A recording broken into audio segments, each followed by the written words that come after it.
We love you. We love you. Well, you love me more than Taylor? Maybe not. First up, Travis Kelce found himself in a hilarious love triangle. But don't worry, it's not what you think. He was put on the spot during a panel and had to choose between his love for Taylor Swift and the Chiefs' legendary announcer, Mitch Holthus. Let's just say his answer had everyone laughing. Speaking of Travis and Taylor, we've got all the details on why Taylor was a no-show at Travis's big night at the Chiefs Sports Awards. Spoiler, it involves some much-needed girl time with her celeb squad. But that's not all. Travis is spreading the love in more ways than one. He couldn't stop gushing about Taylor during his podcast with Adam Sandler, and the way these two are smitten is giving us all the feels. Meanwhile, the Kelce brothers are keeping it real with their hit podcast New Heights, and you won't believe the jaw-dropping deal they just scored. And for a little A-list drama, J.Lo and Ben Affleck's divorce just got a whole lot more interesting with a judge who has ties to one of J.Lo's famous exes. The Hollywood drama is off the charts, and you won't want to miss a second. Travis's hilarious love triangle. So let's dive into the juiciest tidbit from the week. Travis Kelce, our favorite Chiefs tight end, was recently put on the spot in the most entertaining way possible. During a panel on August 28th, moderated by Mitch Holthus, the Chiefs play-by-play legend, Travis found himself in a hilarious love triangle. Well, sort of. Mitch, ever the cheeky one, asked Travis point-blank, "Do you love me more than Taylor?" And Travis, always quick on his feet, shot back with a playful, "Maybe not." Cue the laughter from the crowd, but seriously, can you blame him? Now don't get it twisted. Travis is totally head over heels for Taylor. The two lovebirds, who have been an item for almost a year, have been making the most of their busy schedules. Taylor's been all over the globe with her Eras Tour, and Travis, well, he's got an NFL season to dominate. But that didn't stop them from having a little reunion at her Rhode Island mansion with a guest list that's basically the who's who of Hollywood. Imagine Blake Lively, Ryan Reynolds, and Gigi Hadid just chilling at a Swift Kelce shindig. Casual, right? Meanwhile, Travis is not just sticking to football. He and his brother Jason just inked a massive deal for their New Heights podcast, and wait for it. Travis is also set to appear in Happy Gilmore 2 after Adam Sandler himself confirmed it. Oh, and did we mention some Swifties are convinced? They heard Taylor's cat in the background during the podcast. The drama never ends. Travis's love for Taylor. Travis is not shy about showing off his love for Taylor, and his latest podcast episode with Adam Sandler is full of heartwarming moments. During Season 3 of New Heights, Travis couldn't stop singing praises about his superstar girlfriend, calling her the best performer out here. And honestly, who could argue with that? Adam Sandler, the guest on the episode, kicked things off by sharing how much Taylor means to his family. He talked about how she made a lasting impression on his daughters, Sadie and Sunny, at the Los Angeles premiere of her Eras Tour documentary last October. By the way, what a girl. What a girl. Anytime Taylor's laughing with you, my whole fucking family's like high-fiving and, yes! Look how good they are together. Look how together, and you guys, that first, when you guys first started dating, my God, was my family like... So good, man. You got me sweating over here. He's a gentleman, and she's having so much fun with it. Like, throughout the years, Saturday Night Live saw the kids there, took her time, hung out with them. At her premiere for the movie, she talked to the kids and talked to them about their movie. She just floors my family. So cool, man. Floors them. You know, they did this bat mitzvah movie, and she talked about what she liked in it. And somebody asked me, who do you get nervous around? I said, I do get nervous around Taylor Swift because I don't want to fucking blow it for my kids and say something stupid. So I'm just like... Sandler shared how Taylor took the time to talk to his daughters about their roles in his movie, You Are So Not Invited to My Bat Mitzvah, and how she genuinely connected with them. It's clear that Taylor's charm goes beyond the stage. She's a hit with everyone she meets, even Hollywood's biggest names. Sandler didn't stop there. He went on to give his full approval of Travis and Taylor's relationship, mentioning how thrilled his family was when they found out the two were dating. According to Sandler, his family has loved seeing Taylor and Travis together, believing they make the perfect couple. Travis, clearly flattered by Sandler's words, couldn't help but laugh and agree. The admiration in his voice when talking about Taylor was obvious. He's totally smitten. It's not every day you hear a tough NFL player gushing over his girlfriend, but Travis just can't help it when it comes to Taylor. The love between these two is real, and it seems like everyone around them, including Hollywood royalty, can see it too. Taylor in our house, every tune, they knew every word. Start to Taylor, finish. You know when we start to finish, it's not like 3 hits and you go, all right, let me skip. What she meant to young girls, what she means to women. I love listening to her in the car. I love what she had to say, every message. What she means to guys doing the right thing in life. She means so much to our house since the kids. By the way, what a girl. What a girl. Best she performer out here. And we listened to, and the kids were little, and we were listening to Taylor Swift and listening to, I think I was shooting like Grown Ups or That's My Boy or something in Massachusetts. Like when I was a kid, I think the Beatles you did that with, maybe Elton John, every song. It was one of the first times that you listened to every song on the record. Taylor's MIA moment explained. So here's the scoop on why Taylor didn't join Travis Kelce at the Kansas City Sports Awards.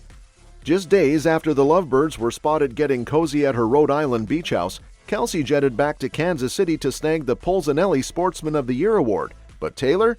She stayed behind, soaking up some chill time with her celeb squad at Watch Hill. Now before anyone starts speculating, let's get real.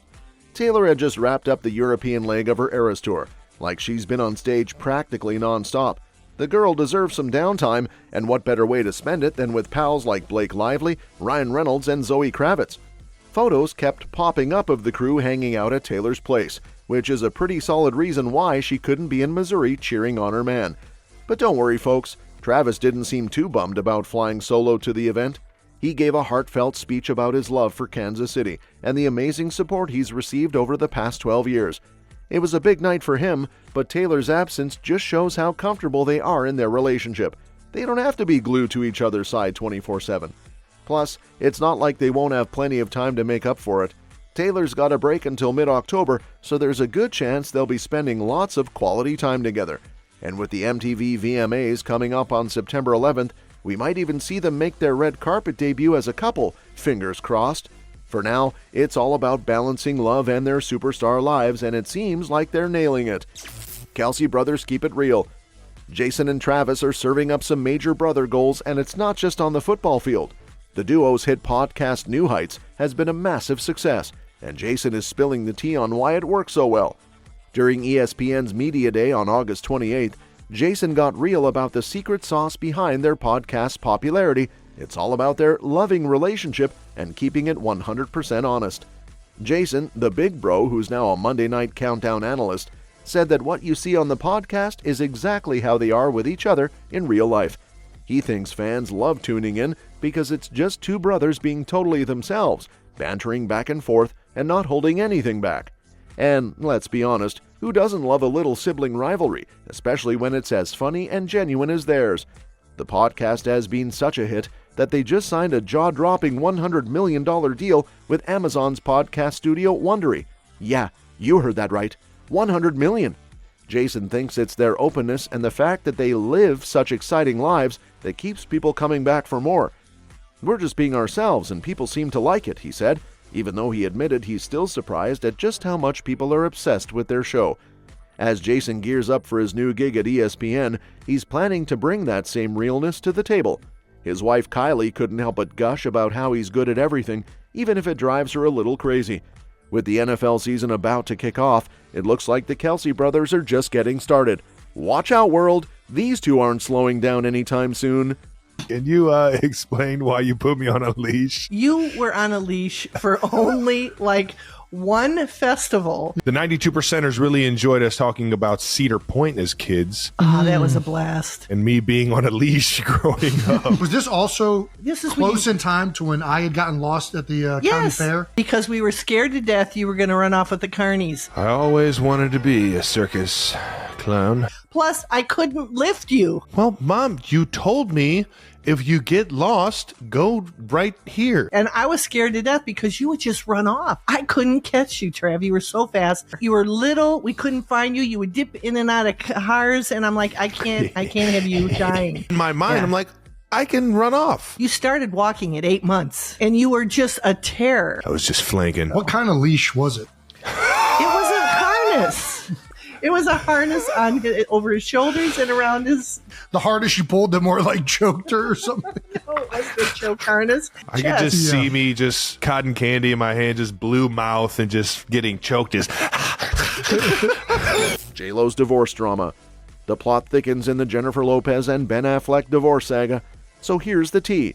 The judge handling their split has a wild connection to one of J.Lo's famous exes. Yep, you heard that right. Judge Bradley S. Phillips, who's been appointed to oversee this A-list divorce, has ties to both Ben and J.Lo's ex-fiancée, Alex Rodriguez. Talk about Hollywood drama. Apparently, Judge Phillips' son-in-law, Strand Conover, is a big shot at WME, one of the top talent agencies. He's been Ben's agent and has also worked with A-Rod on some major brand deals. And get this, Conover has even met J.Lo a few times through his work with Ben and Alex. The news Bennifer is no more wasn't exactly a shock. There have been signs of trouble for months. Jennifer picked a specific date to file divorce papers, the couple's second wedding anniversary. Jennifer Lopez wanted to work things out, but Ben Affleck did not. We've known from sources that Ben and Jen have been struggling in their marriage. Ben and Jen have been living apart for months. Last month, Ben bought the $20 million bachelor pad behind me here in Los Angeles. An attorney? Without an attorney. And no prenup. Right. And on their wedding anniversary. And on their wedding anniversary.